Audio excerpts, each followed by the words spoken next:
Bismillahirrahmanirrahim.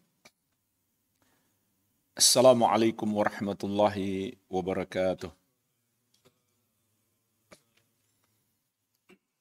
Alhamdulillahi ala ihsanih, wa syukru lahu ala taufiqihi wa amtinanih, wa ashhadu an la ilaha illallah wahdahu la syarika lah, ta'ziman li sya'nih, wa ashhadu anna Muhammadan abduhu wa rasuluh ad-da'i ila ridwanih, sallallahu alaihi wa ala alihi wa ashabihi wa ikhwani.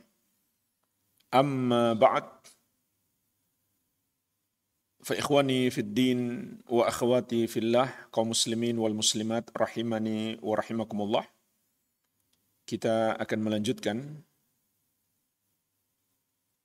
tanya jawab yang berasal dari grup WhatsApp. Dan ini adalah pertemuan yang kedua.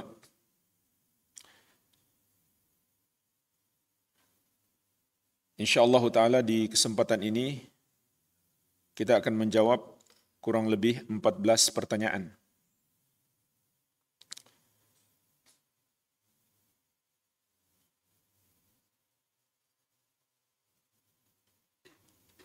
Pertanyaan yang pertama,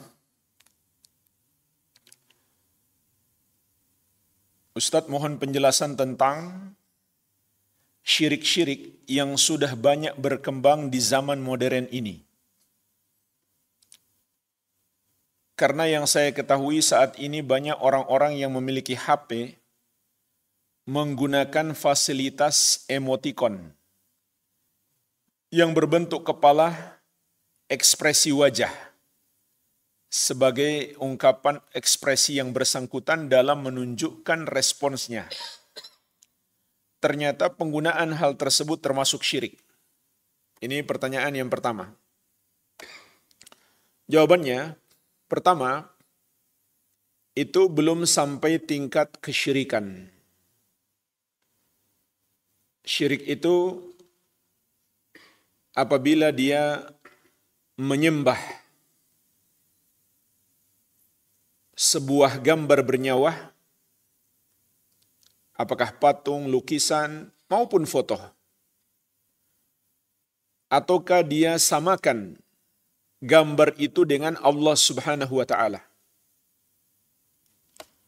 Ataukah dia meyakini bahwa dia mampu menciptakan sebagaimana Allah Subhanahu wa ta'ala.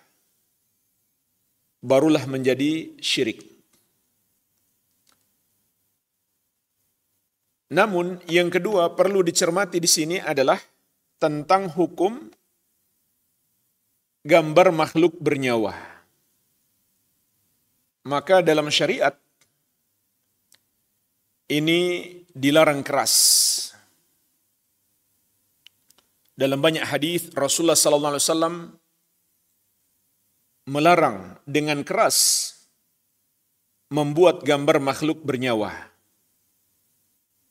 Di antaranya beliau bersabda, "Inna asyaddan nasi adzaban indallahi yaumal qiyamah al-musawwirun."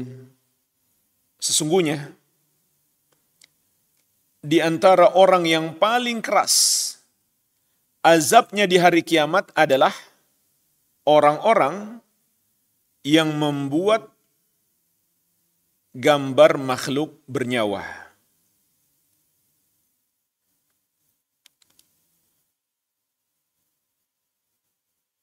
Dalam riwayat yang lain disebutkan,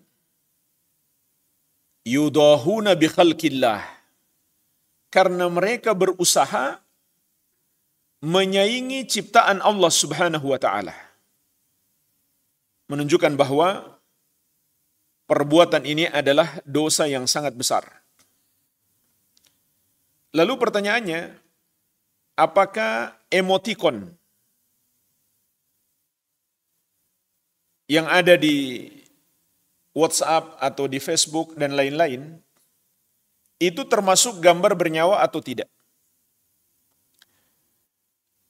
Yang zahir adalah itu termasuk gambar bernyawa. Kenapa? Karena dia bentuknya kepala.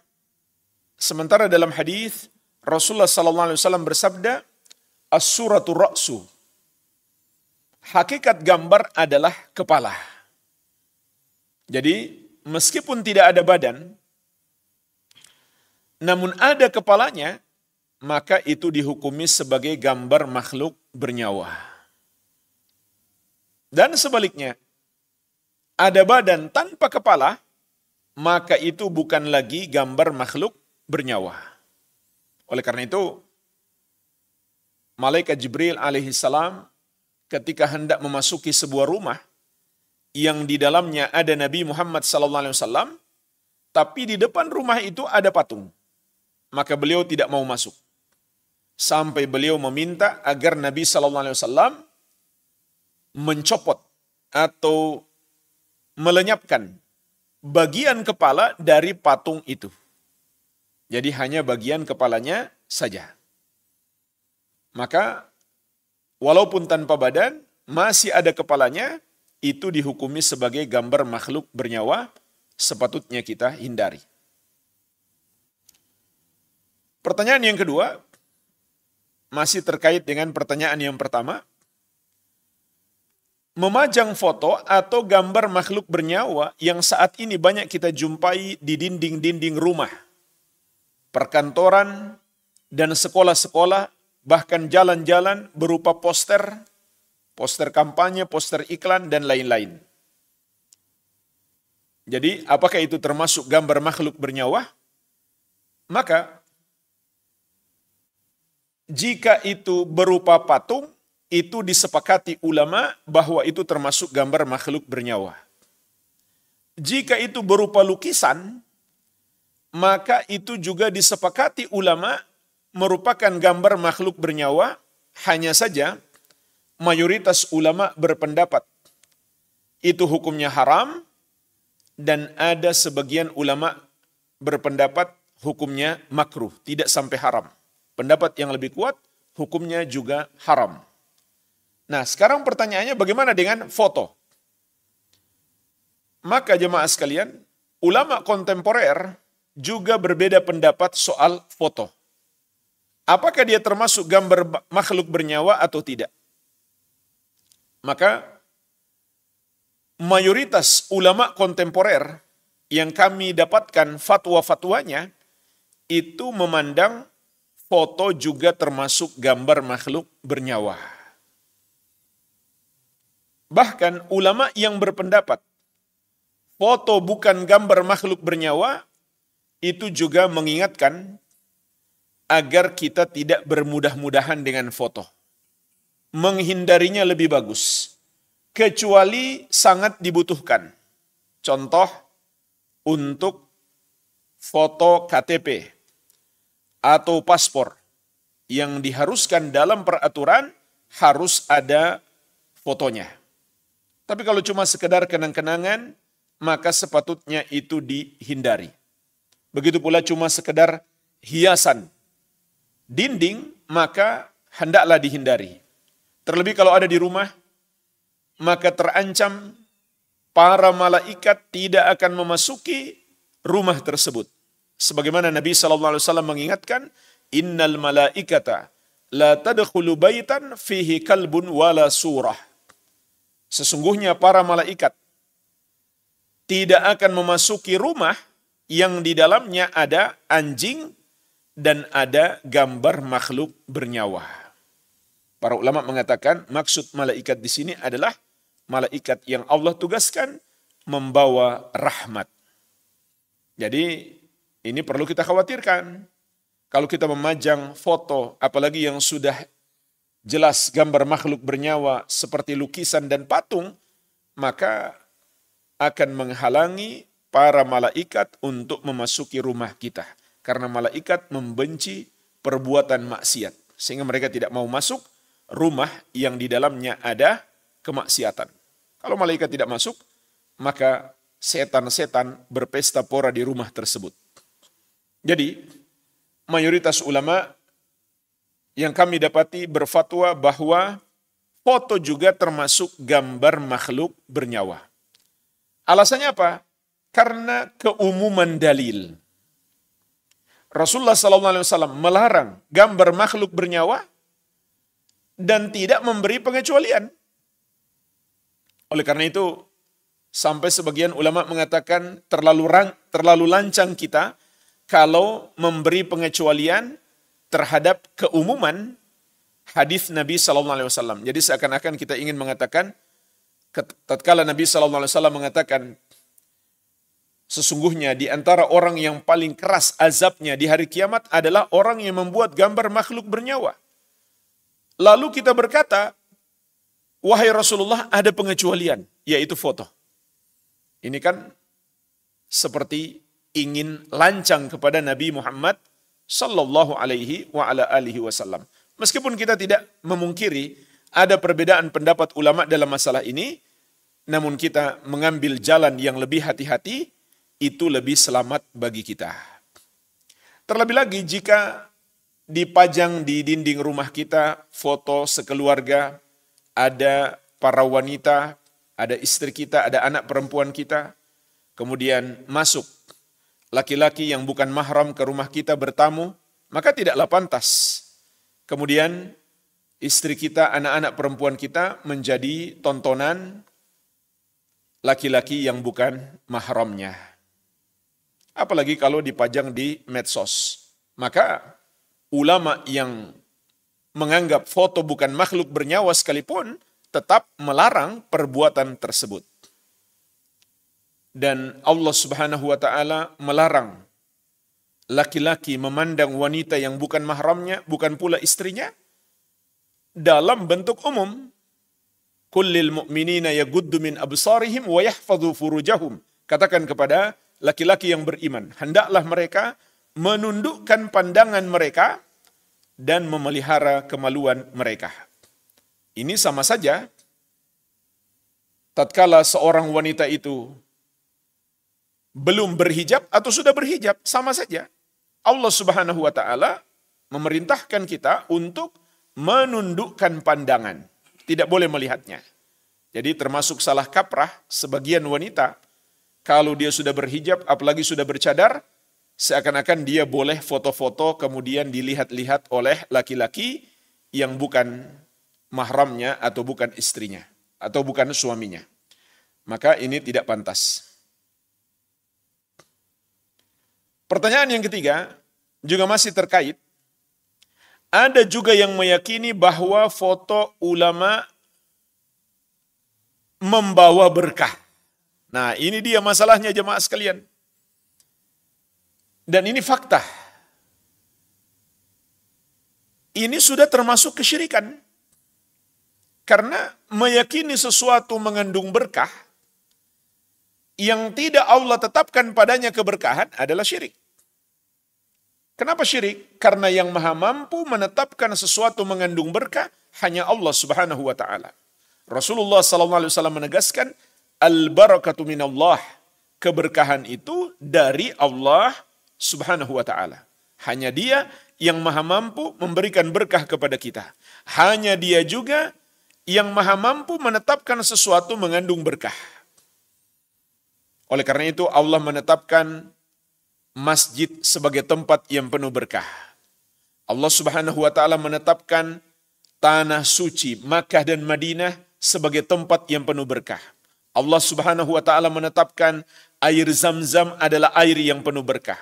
Allah Tabaraka wa ta'ala menetapkan bulan Ramadan 10 hari awal Dzulhijjah adalah hari-hari yang penuh berkah. Jadi kita meyakini itu memiliki berkah karena ada dalilnya. Karena ada dalil bahwa Allah Azza wa Jalla menetapkan itu memiliki berkah. Maka foto ulama tidak ada satupun dalil yang menunjukkan itu mengandung berkah. Maka meyakininya mengandung berkah adalah syirik. Ditambah lagi hati mereka bergantung kepada foto itu. Dan ini betul-betul sudah terjadi. Seperti di Indonesia Timur ada foto seorang guru yang berasal dari Hadramaut. Dan beliau sangat berjasa bagi kaum muslimin, terutama dalam mengajarkan baca tulis Al-Quran dan bahasa Arab dasar. Termasuk saya masih kecil belajar di sekolah beliau, rahimahullahu ta'ala. Tapi kemudian sebagian murid-murid beliau memajang foto beliau di rumah mereka. Awalnya orang tua mereka memajang foto guru ini hanya sebagai kenang-kenangan. Lalu berganti generasi. Anak-anak mereka sekarang mengatakan, kalau ada foto guru kita atau guru orang tua kita di rumah, maka rumah kita aman. Sudah syirik. Padahal dulunya orang tua mereka memajang foto guru mereka hanya untuk kenang-kenangan. Tapi kemudian itu membuka pintu kesyirikan. Anak-anak mereka sekarang mengatakan, jika ada foto sang guru di rumah kita, maka aman rumah kita. Berarti mereka telah menjadikan foto sang guru sebagai jimat. Dan Rasulullah SAW bersabda, "Man 'allaqa tamimatan faqad asyrak." Barang siapa mengenakan jimat, maka dia telah berbuat syirik.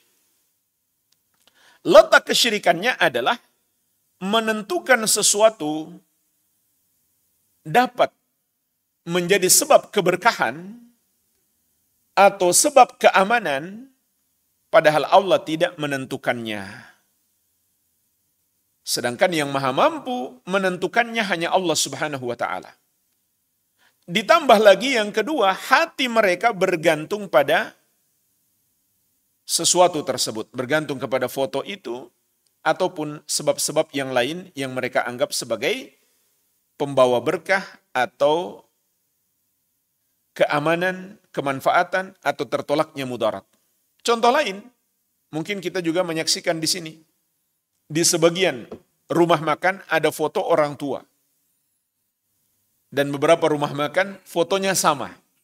Atau foto orang yang dianggap wali, pakai sorban, pakai gamis, dan lain-lain. Mereka meyakini itu bisa melariskan dagangan. Maka itu sudah syirik. Mereka telah jadikan foto itu sebagai jimat. Syirik besar atau syirik kecil tergantung keyakinan. Kalau mereka meyakini foto itu berpengaruh dengan sendirinya, maka syirik besar. Kalau mereka meyakini itu hanya sebab dan Allah yang memberikan pengaruh, maka syirik kecil. Jadi nggak akan lepas dari syirik. Apakah syirik besar atau syirik kecil? Jadi jemaah sekalian, yang dikhawatirkan dari patung-patung dan lukisan-lukisan akan menjerumuskan ke dalam syirik, sebagaimana telah terjadi pada umat-umat terdahulu, maka itu sudah terjadi juga pada foto. Fakta menunjukkan bahwa foto telah menjerumuskan sebagian manusia dalam kesyirikan. Seperti dalam pertanyaan ini. Foto ulama diyakini dapat membawa berkah. Maka ini sudah masuk dalam kategori kesyirikan. Pertanyaan yang keempat, masih terkait foto. Lalu bagaimana dengan penggunaan foto atau gambar makhluk bernyawa sebagai profil? Misal foto profil di WA dan lain-lain. Ya, jawabannya juga sama, itu tidak dibenarkan. Bahkan sekedar menyimpannya saja di dalam laci atau di HP kita atau di laptop kita itu tidak boleh. Kenapa? Karena Rasulullah SAW memerintahkan untuk memusnahkan. Beliau bersabda kepada Ali bin Abi Thalib radhiyallahu anhu. Bahkan Ali bin Abi Thalib ketika menjabat sebagai pemimpin tertinggi kaum muslimin, juga memerintahkan kepada pegawainya, yaitu seorang tabi'in yang mulia Abul Hayyaj al-Asadi rahimahullah. Beliau pernah mengatakan bahwa Ali bin Abi Thalib radhiyallahu anhu berkata kepadaku, "Ala ab'atsuka ala ma ba'athani alaihi Rasulullah sallallahu alaihi wasallam, alla tada'a timthalan illa tamastahu wala qabran musyrifan illa sawaitahu." Ketahuilah, aku akan mengutus engkau Seperti dulu Rasulullah SAW pernah mengutusku, yaitu jangan engkau biarkan ada gambar makhluk bernyawa kecuali engkau hancurkan, engkau musnahkan, dan jangan engkau biarkan ada kuburan yang ditinggikan kecuali engkau ratakan, yaitu dikembalikan seperti aslinya. Jadi ini termasuk kewajiban pemerintah. Pemerintah punya hak untuk menghancurkan gambar-gambar makhluk bernyawa yang dimiliki oleh masyarakat. Begitu pula menghancurkan kuburan-kuburan yang dibangun, dikembalikan ke bentuk aslinya. Adapun kita tidak boleh menghancurkan properti milik orang lain, namun kita memberikan nasihat. Kecuali milik kita sendiri, maka tidak mengapa. Berdasarkan hadis ini, tidak boleh kita menyimpan foto-foto atau gambar makhluk bernyawa. Kecuali yang sangat dibutuhkan, itu bersifat darurat, seperti foto dalam KTP kita ataupun paspor. Wallahu a'lam. Pertanyaan yang kelima, saya seorang guru agama, ASN, mengajar di sebuah SMP. Setiap hari ulang tahun guru, saya mendapatkan kado dari siswa, seperti mukena, hijab, dan lain-lain. Saya bingung untuk menolak karena anak-anak pasti sedih dan kecewa jika saya menolaknya. Isi kado yang diberikan kepada saya berupa mukena dan hijab. Jadi gimana nih hukum menerima hadiah tersebut? Maka jawabannya tidak dibolehkan, minimal karena 3 alasan.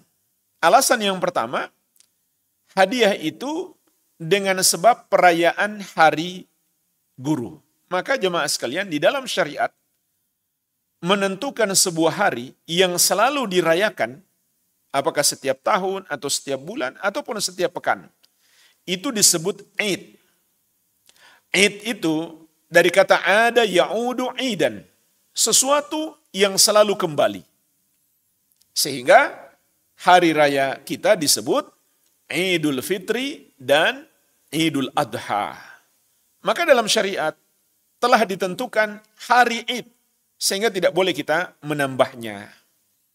Oleh karena itu ketika Rasulullah SAW pertama datang ke kota Madinah, beliau menghapus semua hari perayaan selain Idul Fitri dan Idul Adha. Beliau bersabda, "Innallaha qad abdalakum bihima bi khairin minhuma Idul Adha wa Idul Fitri." Sesungguhnya Allah telah menggantikan 2 hari raya kalian, wahai penduduk Madinah, dengan 2 yang lebih baik, yaitu Idul Adha dan Idul Fitri. Menunjukkan kepada kita, tidak boleh kita menambah-nambahkan hari perayaan di dalam kehidupan kita, kecuali yang telah ditetapkan oleh syariat.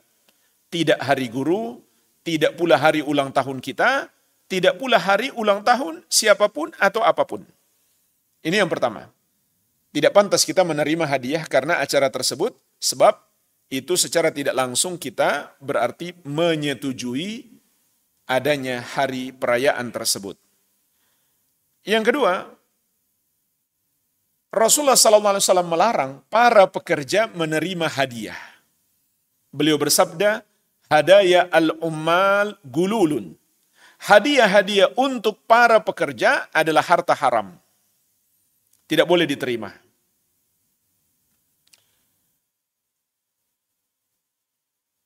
Para pekerja itu hanya boleh menerima gaji resmi.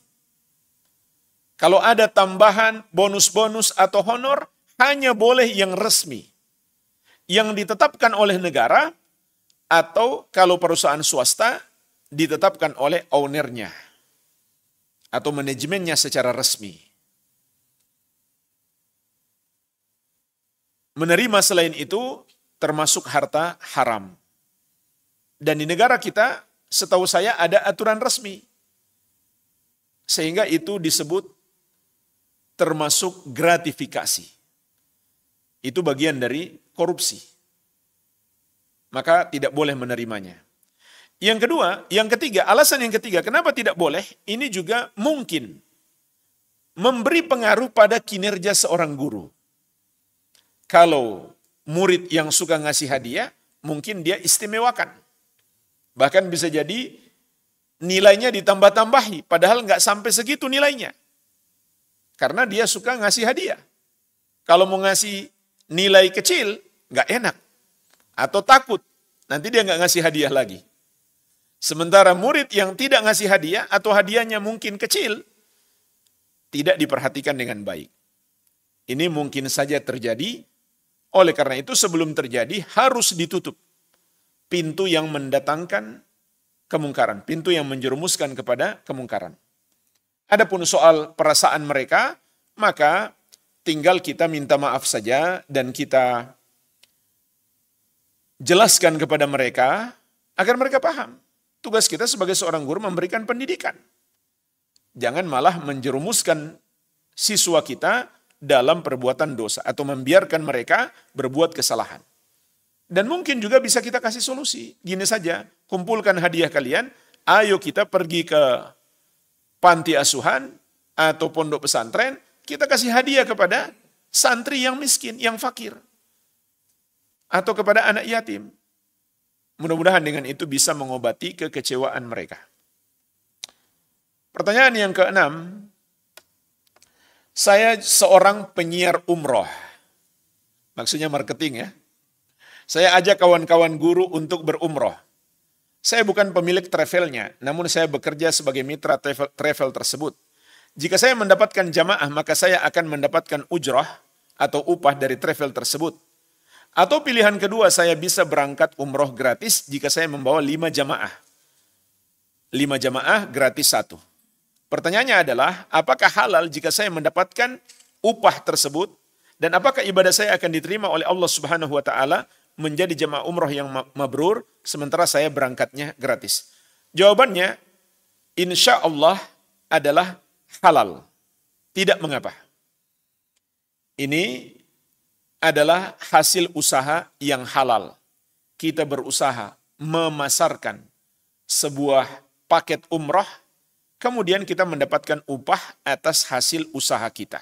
Sama saja, apakah upah itu dalam bentuk uang atau 5 jamaah gratis 1 atau 10 jamaah gratis 1 sehingga kita bisa berangkat umroh. Tidak masalah.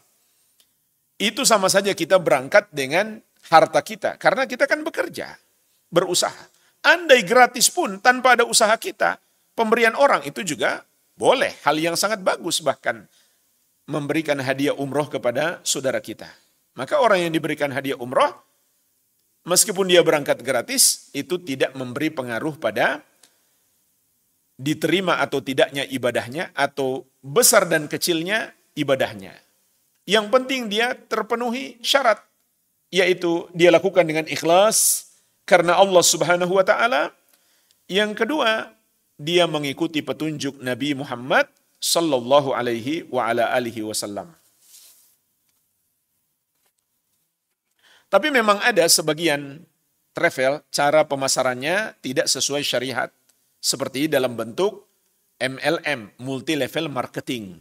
Maka ini secara globalnya diharamkan, bahkan ada semacam ijma, kesepakatan ulama dari seluruh dunia bahwa sistem seperti itu diharamkan. Pertanyaan yang ketujuh,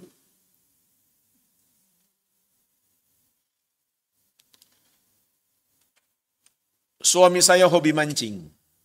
Setiap pulang kerja pergi mancing. Kadang nggak bilang kalau mau pergi. Suatu saat dia pulang kerja cepat, tiba-tiba saya tanya, kok cepat pulang, mau pergi mancing ya? Tentu saya bertanya dengan nada lembut.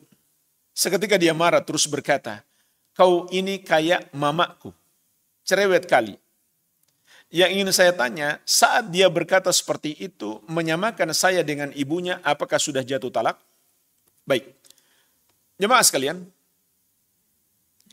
ucapan seperti ini, kalau tidak dimaksudkan untuk mentalak, tidak pula untuk mengharamkan istrinya untuk digauli, maka tidak jatuh talak, tidak pula menjadi haram istrinya. Namun tentu ucapan seperti ini tidak pantas. Apalagi itu mengandung celaan kepada ibunya. Mengandung celaan kepada ibunya. Ibu kita harus kita muliakan, tidak boleh kita rendahkan, tidak boleh kita cela. Jadi ini yang pertama. Yang kedua, andai dia bermaksud mengharamkan istrinya, maka inilah yang diistilahkan dengan zihar. Ini diistilahkan dengan zihar. Dalam Islam, ucapan seperti ini haram. Jadi, dia ingin menetapkan bagi dirinya, istrinya sudah haram digauli. Sehingga dia mengatakan, kamu sudah seperti ibuku. Maka ini adalah ucapan yang diharamkan. Di surat Al-Mujadalah, mulai dari ayat yang kedua, Allah Subhanahu wa taala mengatakan, wa innahum la yaquluna munkaram minal qawli wa zura. Sesungguhnya apa yang mereka katakan itu adalah kemungkaran dan kedustaan. Kalau kemudian suami menarik ucapannya atau mau menggauli istrinya setelah berkata seperti itu dengan maksud mengharamkan istrinya, maka dia harus membayar kafarah terlebih dahulu. Apa kafarahnya? Pertama, membebaskan seorang budak, yaitu budak yang beriman. Kalau dia tidak dapat seorang budak, maka dia harus berpuasa 2 bulan berturut-turut. Jadi nggak boleh putus tanpa uzur. Kalau putus, mulai lagi dari awal. Kalau dia tidak sanggup juga, maka memberi makan 60 orang miskin. Jadi ini mirip dengan kafarah berhubungan suami istri di siang hari bulan Ramadan tanpa ada udzur untuk berbuka puasa. Menunjukkan bahwa ini adalah perbuatan dosa besar. Tapi kalau dia tidak bermaksud mengharamkan istrinya, maka ucapan tersebut tidak berkonsekuensi pada pengharaman, bukan zihar, bukan pula talak. Maka tidak jatuh talak, cuma ucapan tersebut tidaklah pantas. Pertanyaan yang ke-8.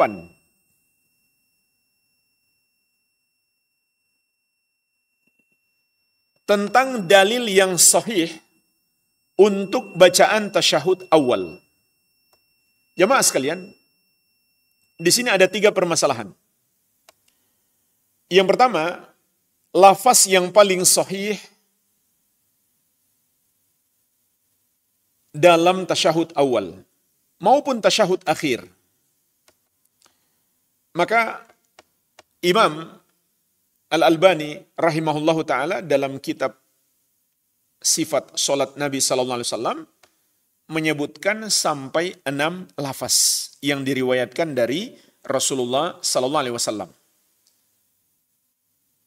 Yang paling sahih tentu yang diriwayatkan Al-Bukhari dan Muslim, yaitu tasyahudnya Ibnu Mas'ud radhiyallahu anhu. Diriwayatkan oleh sahabat Ibnu Mas'ud radhiyallahu anhu bahwasanya Rasulullah sallallahu alaihi wasallam mengajarkan untuk membaca at-tahiyatu lillah was-salawatu wat-tayyibatu. Assalamu alayka ayyuhan nabi wa rahmatullahi wa barakatuh. Assalamu alayna wa ala ibadillahi salihin. Asyhadu an la ilaha illallah wa asyhadu anna Muhammadan abduhu wa rasuluh. Inilah lafaz yang paling sahih karena diriwayatkan Al-Bukhari dan Muslim.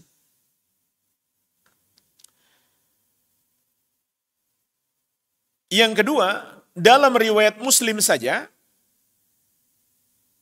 diriwayatkan dari sahabat yang mulia Ibnu Abbas radhiyallahu anhuma dengan sedikit perbedaan dan sedikit tambahan saja, yaitu at-tahiyatul mubarakatus salawatu tayyibatu lillah. Assalamu alayka ayyuhan nabi wa rahmatullahi wa barakatuh. Assalamu alayna wa ala ibadillahi salihin. Ashhadu an la ilaha illallah wa ashhadu anna Muhammadan abduhu wa rasuluh. Inilah dua lafaz yang paling sahih. Namun lafaz-lafaz yang lain selama itu sahih maka tidak mengapa. Bahkan kata Imam Nawawi rahimahullah, disunahkan terkadang kita baca yang ini, terkadang baca yang itu. Disunahkan berganti-gantian sebagaimana yang diamalkan oleh Rasulullah sallallahu alaihi wa ala alihi wasallam. Permasalahan yang kedua, Imam Al-Albani rahimahullah dalam sifat salat Nabi sallallahu alaihi wasallam menyebutkan bahwa Ibnu Mas'ud radhiyallahu anhu berpendapat setelah Nabi sallallahu alaihi wasallam wafat, maka dalam tasyahud tidak dibaca Assalamu alayka ayyuhan nabi wa rahmatullahi wa barakatuh, tapi menjadi Assalamu ala nabi wa rahmatullahi wa barakatuh. Ini disebutkan dalam Sahih Al-Bukhari. Namun jamaah sekalian, ini pendapat yang tidak kuat. Kenapa? Karena minimalnya dua alasan. Sebagaimana dijelaskan oleh Al-Allamah Ibnu Utsaimin rahimahullahu ta'ala. Alasan yang pertama, sahabat yang lebih berilmu daripada Ibnu Mas'ud, yaitu Umar bin Al-Khattab radhiyallahu anhu. Di masa kepemimpinan beliau, artinya itu sudah jauh dari masa wafatnya Rasulullah sallallahu alaihi wasallam. Di atas mimbar, beliau mengajarkan tasyahud, Assalamu alayka ayyuhan nabi wa rahmatullahi wa barakatuh. Jadi tetap membaca seperti yang diajarkan Nabi sallallahu alaihi wasallam. Assalamu alayka ayyuhan nabi wa rahmatullahi wa barakatuh. Bukan sekedar Assalamu ala nabi wa rahmatullahi wa barakatuh. Ini diriwayatkan oleh Imam Malik dalam Al-Muwatta dengan sanad yang bahkan paling sahih. Dan ini disaksikan oleh banyak sahabat dan mereka tidak mengingkari. Ini alasan yang pertama. Alasan yang kedua, Rasulullah SAW sendiri semasa hidup beliau tidak mengajarkan Assalamu ala nabi, tapi Assalamu alayka ayyuhan nabi. Padahal beliau tahu bahwa beliau akan wafat. Sebagaimana firman Allah Subhanahu wa taala, "Innaka mayyitun wa innahum mayyitun." Sesungguhnya engkau wahai Muhammad akan mati dan mereka juga akan mati.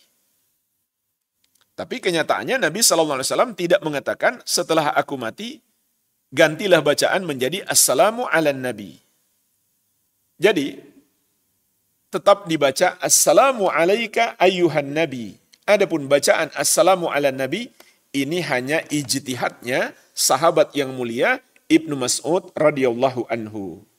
Dan ijtihad bisa benar bisa salah, kalau salah jangan diikuti. Dan para sahabat ketika mereka berijtihad, karena mereka ahli ijtihad, ulama besar, mereka nggak dapat dosa, malah dapat pahala. Kalau benar ijtihad seorang ulama ahli ijtihad, maka dia dapat 2 pahala. Kalau salah, maka dia dapat 1 pahala. Sedangkan kesalahannya dimaafkan oleh Allah Subhanahu wa taala. Maka kita tidak boleh mencela para sahabat Nabi sallallahu alaihi wasallam yang bersalah. Ditambah lagi, kebaikan-kebaikan mereka sangat melimpah. Sementara Allah Azza wa Jalla berfirman, "Innal hasanat yudhibnas sayyi'at." Sesungguhnya perbuatan-perbuatan baik dapat menghapuskan dosa-dosa. Namun kalau kita sudah tahu salah, jangan kita ikuti. Permasalahan yang ketiga jemaah sekalian, ketika tasyahud awal, apakah kita baca tasyahud saja atau kita baca salawat juga? Maka mayoritas ulama berpendapat hanya sampai tasyahud saja, hanya sampai syahadat.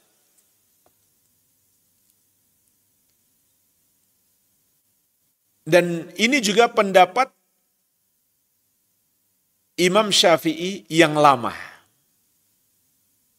Tapi pendapat Imam Syafi'i yang baru, salawat juga dibaca. Jadi hanya mazhab Syafi'i yang berpendapat di tasyahud awal, salawat juga dibaca. Tapi mayoritas ulama, bahkan di sebagian ulama menukil adanya ijma dalam hal ini, hanya dibaca sampai syahadat saja. Sampai wa asyhadu anna Muhammadan abduhu wa rasuluh. Pendapat yang lebih kuat insya Allah adalah pendapat yang pertama. Pendapat mayoritas ulama.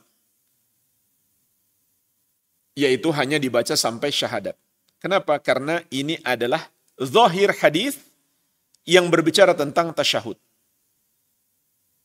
Di antaranya yang sudah kita sebutkan tadi, tasyahud Ibnu Mas'ud, begitu pula Ibnu Abbas radhiyallahu taala anhum ajmain, itu tidak menyebutkan salawat. Ditambah lagi, kebiasaan Nabi SAW dan para sahabat di tasyahud awal itu singkat, tidak selama tasyahud akhir. Maka pendapat yang lebih kuat insya Allah hanya sampai tasyahud saja, tidak membaca salawat untuk tasyahud awal pada solat yang 3 rakaat dan 4 rakaat. Adapun solat yang 2 rakaat langsung tahiyat akhir, maka tentu dibaca salawat setelah tasyahud. Pertanyaan yang ke-9. Apa beda antara solat sunnah syuruk dan duha? Kalau di tempat ana jadwal terbit matahari jam 5:09. Apakah boleh langsung solat syuruk?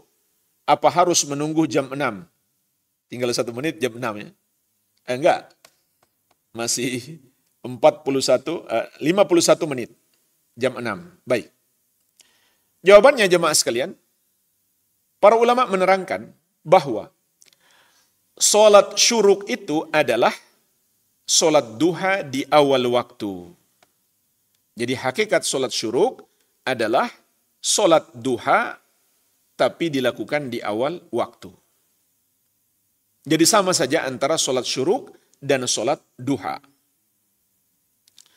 Lalu kapan awal waktu duha atau solat syuruk itu?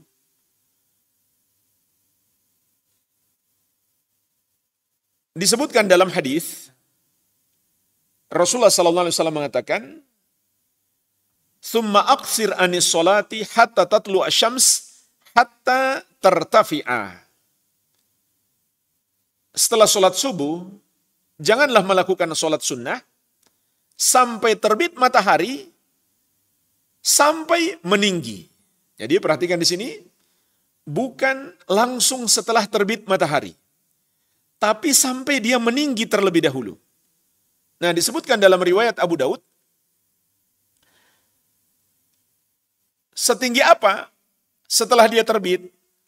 Fatartafi'a qaisa rumhin au rumhain. Tatkala matahari telah meninggi seukuran 1 atau 2 tombak. Artinya, kata Al-Allamah Ibnu Utsaimin rahimahullah, kalau kita lihat dari bumi, kurang lebih 2 meter dari tempat dia terbit. Barulah masuk waktu syuruk atau waktu duha yang pertama. Kurang lebih kata beliau 15 menit. Kurang lebihnya perkiraan. Setelah terbit matahari 15 menit berikutnya. Berarti kalau terbit matahari jam 5:10, maka awal waktu duha atau waktu sholat syuruk kurang lebih jam 5:25. Itulah awal waktu duha atau waktu sholat syuruk. Jadi jangan langsung melakukan sholat syuruk saat matahari terbit, apalagi kalau lagi kajian. Ustadznya masih ceramah, jamaahnya sudah pada sholat syuruk. Itu tidak tepat. Karena sholat syuruk itu sunnah. Menuntut ilmu wajib. Lebih afdal, lebih besar pahalanya.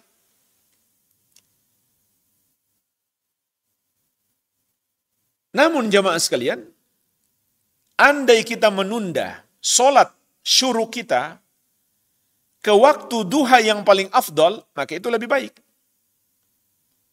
Karena disebutkan dalam riwayat Muslim, Nabi SAW mengatakan, Salatul awwabin hina tarmadul fisal. Salatnya awwabin, orang-orang yang selalu bertobat kepada Allah Subhanahu wa taala. Maksudnya salat duha adalah ketika anak-anak onta sudah mulai kepanasan. Sehingga mereka bangkit berdiri dari batu-batuan tempat tadinya mereka berada di situ. Jadi ketika matahari sudah mulai menyengat, kurang lebih jam berapa tuh? Sekitar jam 11 atau setengah 11. Maka inilah waktu duha yang terbaik. Kata para ulama, karena di waktu itu orang-orang pinginnya istirahat. Atau lagi bekerja tanggung untuk ditinggalkan. Sehingga sangat bagus ketika itu kita beribadah kepada Allah Subhanahu wa ta'ala. Saat banyak orang memilih istirahat, saat banyak orang tenggelam dengan aktivitasnya, sementara kita beribadah kepada Allah Subhanahu wa ta'ala. Pertanyaan yang ke-10. Apa bedanya sholat jamak dengan sholat jamak qasar?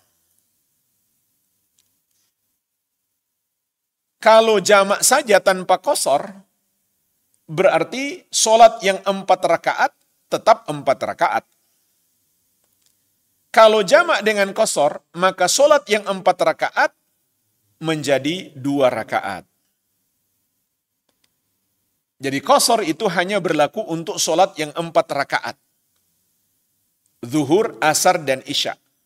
Sementara subuh dan maghrib nggak bisa diqasar lagi. Tetap harus dikerjakan 2 rakaat untuk subuh dan 3 rakaat untuk maghrib. Jadi kalau kita jamak itu caranya adalah maghrib, zuhur dengan asar, kemudian maghrib dengan isya. Jadi subuh nggak boleh dijamak dengan sholat lain. Begitu pula asar dengan maghrib nggak boleh dijamak. Yang boleh adalah zuhur dengan asar, kemudian maghrib dengan isya. Kalau kita qasar berarti zuhur kita lakukan 2 rakaat sampai salam. Setelah itu kita sholat lagi asar 2 rakaat sampai salam.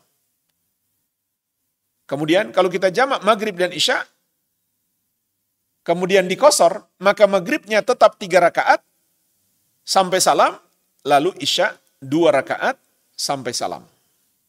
Tapi ingat, untuk qasar itu khusus bagi musafir. Orang yang melakukan perjalanan jauh. Bagi orang yang mukim, nggak boleh qasar. Meskipun dia sakit. Tetap dia harus sholat 4 rakaat. Secara sempurna. Qasar khusus untuk musafir. Tapi jamak boleh bagi selain musafir apabila ada suatu uzur. Contoh karena sakit. Ataupun sebab-sebab yang lainnya yang memberatkan baginya untuk sholat di waktunya. Sehingga dia boleh untuk menjamak. Namun kalau dia tidak safar, jamaknya tidak boleh disertai dengan qasar. Wallahu alam. Pertanyaan yang ke-11. Tentang anak yang terlahir di luar nikah. Apakah punya hak waris? Maka jawabannya, dia tidak punya hak saling mewarisi dengan ayahnya maupun keluarga ayahnya. Tapi hanya dengan ibunya saja. Karena anak zina itu dinasabkan kepada ibunya, bukan kepada ayahnya. Sebab secara syariat dia bukan anaknya.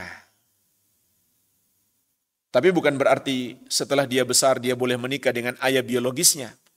Karena bukan ayahnya, tidak boleh. Tetap tidak dibolehkan dia menikahi ayahnya sendiri, meskipun secara syariat dia bukan ayahnya, namun dia adalah ayah biologisnya. Dan ini juga berdasarkan sebuah hadis yang diriwayatkan Imam At-Tirmidzi. Rasulullah SAW bersabda, ayyuma rajulin ahara bihurratin au amatin fal waladu zina la yarithu wala yurath. Siapa saja yang berzina dengan wanita merdeka ataupun wanita budak, maka anak yang terlahir adalah anak zina yang tidak mewariskan, tidak pula diwariskan. Jadi dia tidak mewarisi harta dari ayahnya dan keluarga ayahnya. Kalau dia wafat, mereka juga tidak mewarisi hartanya. Namun dia masih bisa saling mewarisi dengan ibunya maupun keluarga ibunya. Karena nasabnya dinisbatkan kepada ibunya. Dan Imam Asy-Syaukani rahimahullah menukilkan adanya ijma' dalam permasalahan ini. Pertanyaan yang ke-12, mau tanya tentang Al-Quran surat Al-A'raf ayat ke-40. Orang yang masuk neraka tidak akan masuk surga hingga onta masuk ke dalam lubang jarum. Mohon penjelasannya. Jawabannya, ayat ini sedang berbicara tentang orang kafir. Bukan orang muslim pelaku dosa besar yang Allah masukkan ke neraka, bukan. Tapi orang kafir. Mereka kekal di dalam neraka. Sebagaimana firman Allah Subhanahu wa taala, "Innal ladzina kadzdzabu biayatina wastakbaru anha la tufattahu lahum abwabus sama' wa la yadkhulunal jannata hatta yalijal jamalu fi sammil khiyat wa kadzalika najzil mujrimin." Sesungguhnya orang-orang yang mendustakan ayat-ayat kami dan menyombongkan diri terhadapnya, tidak akan dibukakan untuk mereka pintu-pintu langit. Dan mereka tidak akan masuk surga sampai onta bisa masuk ke lubang jarum. Artinya mustahil. Sehingga maknanya mereka kekal di neraka. Demikianlah kami membalas para pendosa tersebut. Jadi ayat ini sedang berbicara tentang orang kafir. Karena disebutkan di awal, mereka mendustakan ayat-ayat Allah Subhanahu wa taala atau ajaran-ajaran syariatnya dan menyombongkan diri terhadapnya. Ini dua bentuk kekufuran. Pertama, kufur takdzib, mendustakan. Contoh dia mengatakan, solat itu bukan ajaran Islam. Puasa itu bukan ajaran Islam. Haji itu bukan ajaran Islam. Jilbab itu bukan ajaran Islam. Itu hanya budaya Arab. Maka dia kafir, murtad, keluar dari Islam. Dia mendustakan satu ajaran Islam. Yang kedua, kufur istikbar. Kufur menyombongkan diri. Artinya, dia mengakui itu ajaran Islam, tapi dia nggak mau tunduk patuh terhadapnya. Contoh dia mengatakan, memang haramnya khamar itu ajaran Islam, tapi cocoknya hanya di Arab. Di kampung saya nggak cocok. Kenapa? Bertentangan dengan kearifan lokal. Ternyata suka mabok itu dianggap kearifan lokal. Sampai di kampung itu, khamar itu nggak perlu pabrik. Rumah-rumah masyarakat bisa membuat khamar. Tinggal panjat pohon enau di belakang rumah, langsung mereka bisa buat khamar dari enau tersebut. Maka itu bukan kearifan lokal, lebih tepat kemungkaran lokal. Maka jika ada orang yang mengatakan seperti ini, dan dia muslim, Islamnya batal. Dia bukan lagi seorang muslim. Karena syariat Islam wajib kita tunduk patuh kepadanya Dimanapun kita berada, nggak peduli di Arab maupun di selain Arab, di masa Nabi SAW maupun di masa sekarang, syariat Islam lengkap, sempurna, dan terbaik. Berlaku untuk seluruh umat manusia di seluruh negeri sampai hari kiamat. Jadi menolaknya adalah kekufuran. Ini yang dimaksud dalam surat Al-A'raf ayat ke-40. Adapun pelaku dosa-dosa besar yang masih muslim seperti orang muslim yang minum khamar, yang korupsi, yang mencuri, yang makan riba, itu semua dosa besar. Wajib kita benci. Tapi kita nggak bisa mengatakan pelakunya menjadi murtad, kafir, keluar dari Islam. Karena itu bukan dosa pembatal keislaman. Maka ulama ahli sunnah sepakat. Tidak ada perbedaan pendapat. Para pelaku dosa besar ini di dunia mereka masih muslim, namun dalam keislamannya atau keimanannya ada kekurangan. Dan di akhirat nasib mereka sesuai kehendak Allah Subhanahu wa taala. Kalau Allah menghendaki untuk mengampuni mereka, maka mereka bisa langsung masuk surga. Tapi kalau Allah menghendaki untuk mengazab mereka, maka mereka pun diazab, tapi mereka tidak kekal di dalam neraka. Banyak sekali hadis sampai pada derajat mutawatir, di antaranya yang berbicara tentang syafaat terhadap orang-orang muslim yang masuk neraka, kemudian mendapatkan syafaat sehingga mereka keluar dari neraka. Ini adalah akidah yang disepakati ulama ahli sunnati wal jamaah. Meyakini para pelaku dosa besar yang masih muslim juga kekal di neraka, itu akidahnya Khawarij dan Mu'tazilah. Hanya saja status mereka di dunia ada perbedaan antara Khawarij dan Mu'tazilah. Khawarij mengatakan mereka sudah kafir, sedangkan Mu'tazilah mereka mengatakan mereka bukan muslim, tapi bukan juga kafir.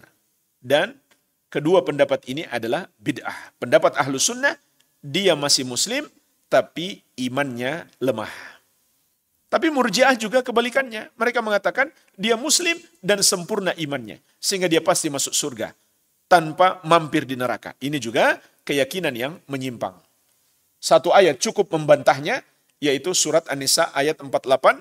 Allah Azza wa Jalla berfirman, Innallaha la yaghfiru ayyushraka bihi wa yaghfiru ma duna dzalika liman yasha. Sesungguhnya Allah tidak akan mengampuni dosa mempersekutukannya dan akan mengampuni dosa selain itu bagi siapa yang Dia kehendaki. Oleh karena itu jemaah sekalian, jangan seakan-akan korupsi itulah dosa terbesar, lebih besar daripada dosa syirik. Sehingga seorang muslim sampai mengatakan meskipun dia kafir tapi dia enggak korupsi. Dia masih lebih baik daripada muslim yang korupsi. Na'udzubillah. Ini suatu kebodohan. Korupsi itu dosa besar. Wajib kita benci. Kita pun benci pelakunya. Tapi kekufuran kepada Allah Azza wa Jalla, perbuatan dosa syirik, menuhankan atau menyembah kepada selain Allah, itu jauh lebih besar daripada dosa korupsi. Sehingga pelakunya yang tadinya muslim, Islamnya batal. Dan dia pasti masuk neraka kalau dia enggak bertobat sampai mati dan kekal di dalam neraka untuk selama-lamanya. Jadi yang kekal di dalam neraka hanyalah orang-orang kafir atau orang-orang musyrik. Pertanyaan yang terakhir, yang ke-13. Apa hukumnya menjadi anggota asuransi kesehatan? Jemaah sekalian, para ulama, di antaranya disebutkan dalam Fatwa Lajnah Daimah, komisi fatwa yang ada di negeri Haramain, negeri Makkah dan Madinah, menjelaskan bahwa semua asuransi tijari, asuransi bisnis, artinya dengan asuransi itu kita dapat keuntungan, seperti menyetor sekian tapi menerima lebih banyak, itu adalah haram. Semua bentuk asuransi tijari, asuransi bisnis, asuransi yang kita menyetor sedikit, kemudian kita terima lebih banyak, melebihi apa yang kita setorkan, itu hukumnya haram. Di dalamnya mengandung banyak keharaman. Di antaranya itu adalah riba.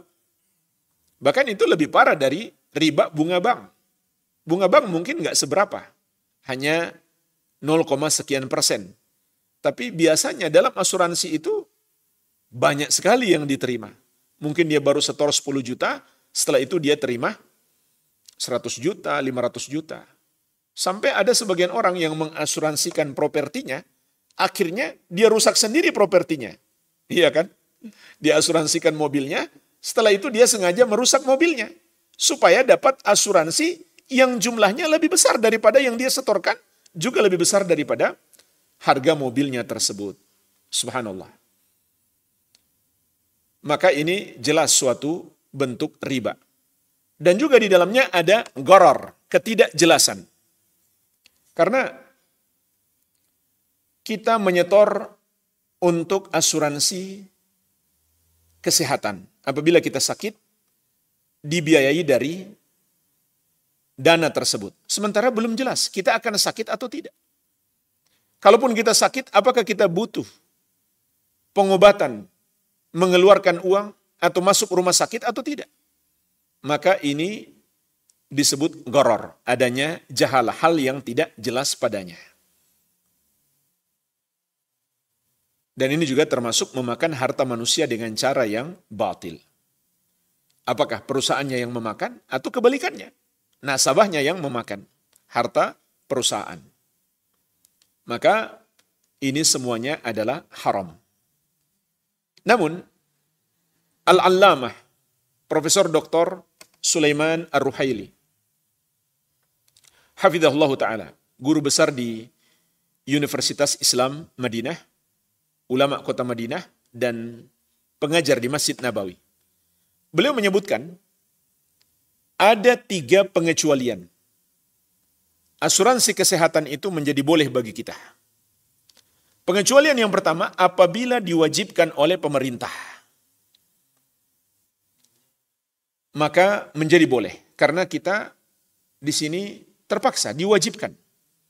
Apalagi misalkan kalau kita nggak bisa ngurus paspor. Kalau tidak ada asuransi kesehatan. Padahal kita mau naik haji, mau umroh. Maka di sini kita dalam kondisi terpaksa. Sehingga jika bentuk asuransinya adalah asuransi yang haram, yang berdosa adalah pihak yang memaksa. Yang menetapkan aturan, bukan kita. Ini yang pertama. Yang kedua, pengecualian yang kedua, apabila misalkan asuransi itu dibayarkan oleh perusahaan. Kita punya hak dari perusahaan untuk mendapatkan dana pengobatan tatkala kita sakit. Tapi kemudian perusahaan bekerja sama dengan perusahaan asuransi. Perusahaan tempat kita bekerja mengikat kerjasama dengan sebuah perusahaan asuransi. Maka boleh kita gunakan harta yang dikeluarkan dari perusahaan tersebut. Yang berdosa dalam hal ini adalah perusahaannya. Sebab kita hanya mengambil hak kita. Apalagi kalau misalkan jelas-jelas dipotong dari gaji kita. Maka jemaah sekalian, ini boleh, tapi ingat, yang boleh kita ambil dari pihak asuransi tersebut hanya sebatas yang disetorkan perusahaan kepada mereka yang menjadi hak kita, atau sebesar gaji kita yang dipotong. Nggak boleh lebih daripada itu. Kalau lebih, maka menjadi riba. Kemudian yang ketiga,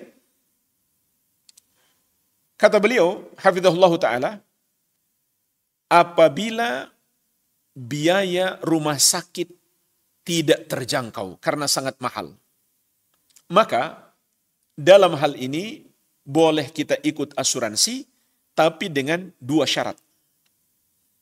Jika biaya pengobatan sangat mahal, boleh kita ikut asuransi kesehatan, tapi dengan 2 syarat. Syarat yang pertama, kita hanya boleh mengambil